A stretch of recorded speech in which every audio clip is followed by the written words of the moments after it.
Dr. Mohammed, do you think we're better off 3 years down the line? Certainly not.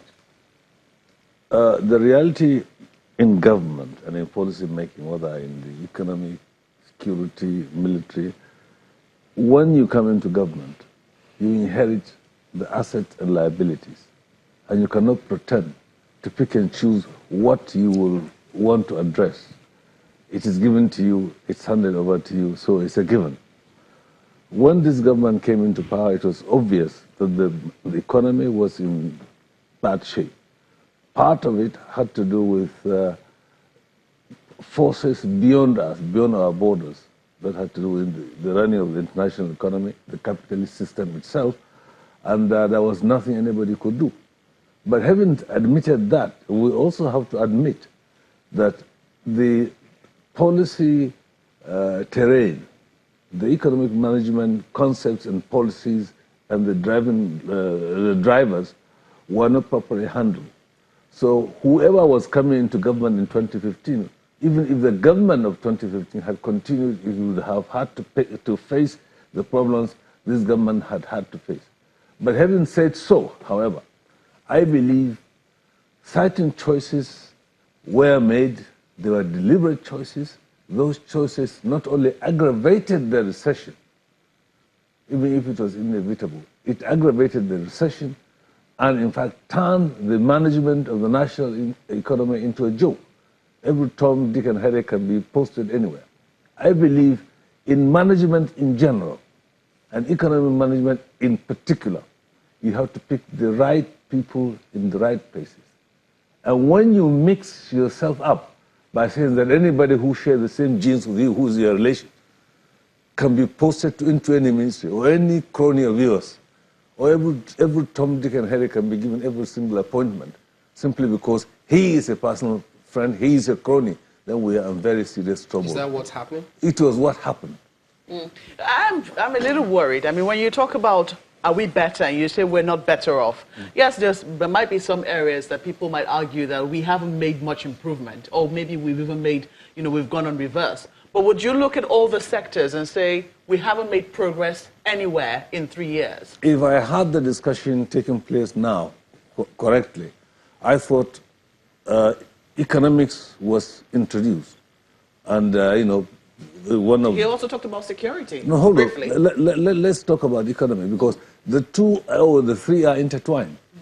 You cannot talk about national economic policy without looking at what impacts it had on the nation, on unemployment generation, on the number of people in job or out of job or in transition from one job to another job. It is very important for us to realize that. Secondly, nobody that I know of any consequence, can attempt to delineate economics from politics. It started from Lenin saying that it is simply incredible. Yeah, but even focusing on the economy, some people will argue that, farmers found it better. So, I mean, I remember speaking with the Minister for Agriculture, Aldo Obi, and he said that, yes, everybody's talking about a recession, but farmers are not in recession. I don't think, have that experience? I think my friend Aldo Obi was being economical with the truth. First and foremost, I come from one of the most important farming areas of Nigeria, Kano State. And I can tell you, the farming situation from 2015 to date, that is those who invest in farming in terms of money, in terms of inputs, in terms of quite a number of things which make farming profitable, I will not tell you that things are easy. They are not easy. Now, I was in an interview here in Abuja when somebody asked me, what progress has been made and that how much the government has done. I said, well, I measure progress by concrete terms. If I buy a fertilizer and I'm a farmer, and the prices of fertilizer have shot up from the time this government came, and it's still going up, and other inputs, whether you're talking about herbicides or you're talking of other inputs, and labor itself on the farms is not necessarily either improving in terms of productivity of the labor. And you can also say that the people who are farm hands in our farms are not necessarily better off. You cannot tell me that we are doing better off.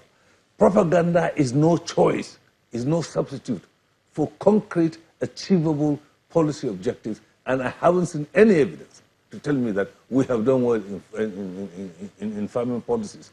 That is one. Secondly, Ours is the capitalist society, whereby it's dog eat dog, right? As far as I'm concerned, if we want to encourage farming, we have to do it through a mix of policies. Commercial farming, subsistence farming, and quite a lot of other things. And if we do so sincerely by telling the people what we're about to do. We are not saying the government has a bullet, a silver bullet, which it can shoot and everything will turn all right.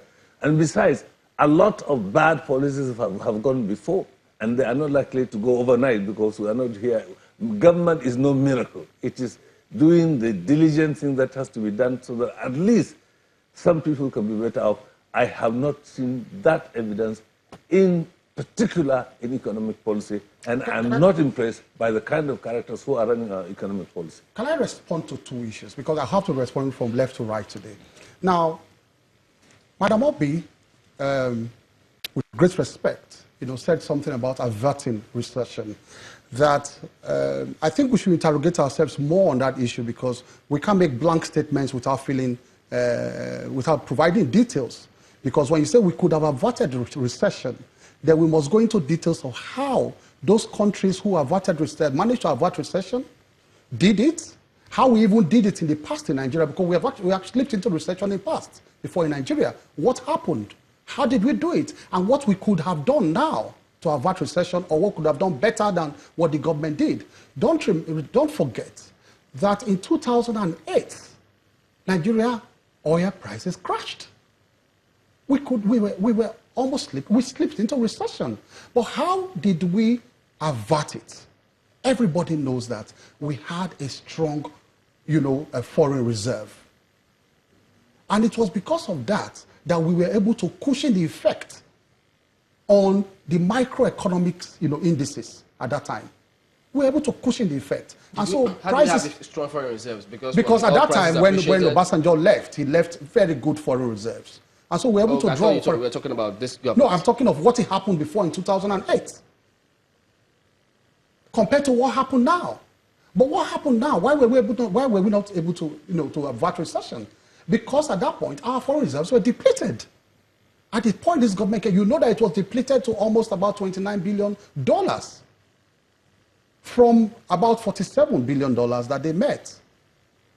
But when in 2008, we averted it because we had enough to fall back on. But we didn't have enough this time to fall back on. So those countries also averted, even Saudi Arabia, all those countries, Venezuela slipped into recession, and so many countries that depend so much on oil. So it is not true that most countries averted it. Most countries that depend on oil could not avert recession at the time global prices crashed. But I want to also respect. I think she I need to respond so to him. before your second part of the response. Respond, yes. So if she can just quickly respond to that, but don't lose your train of thought on him. We'll come back to you. I think the lawyer Keyamo is speaking within the context of his understanding. The most important thing that usually happens is a combination effect. So the point on having reserves to be able to cushion the effect is there. But the most important thing is policy direction. When your policy direction in a time of recession contradicts the incentives necessary for you to have the supply side on exchange rate, on a foreign currency for your confidence boosting signal to the market, you're going to run into problem. It's not surprising. He's using an example of Venezuela.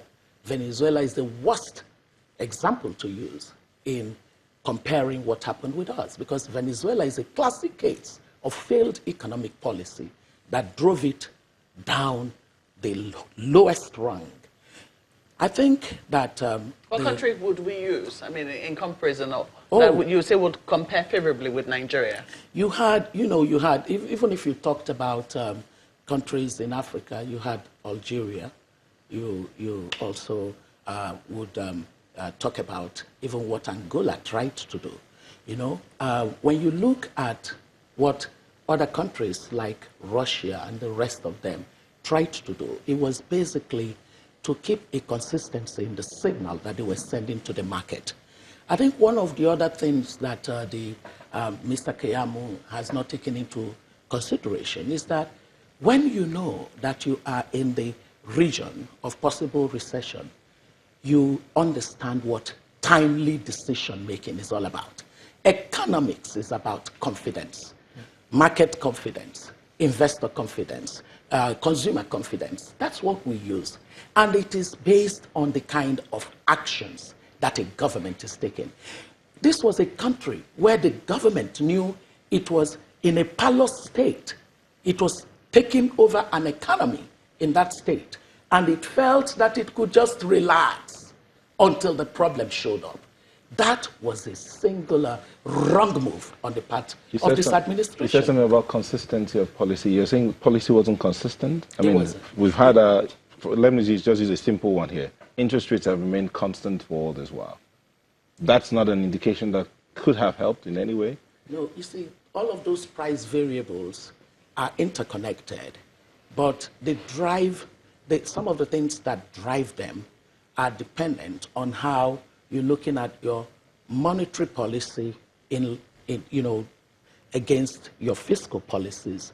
And what had happened was that when the recession was beginning to look like it was going to come on us, the policy direction of the administration was totally confusing to the world.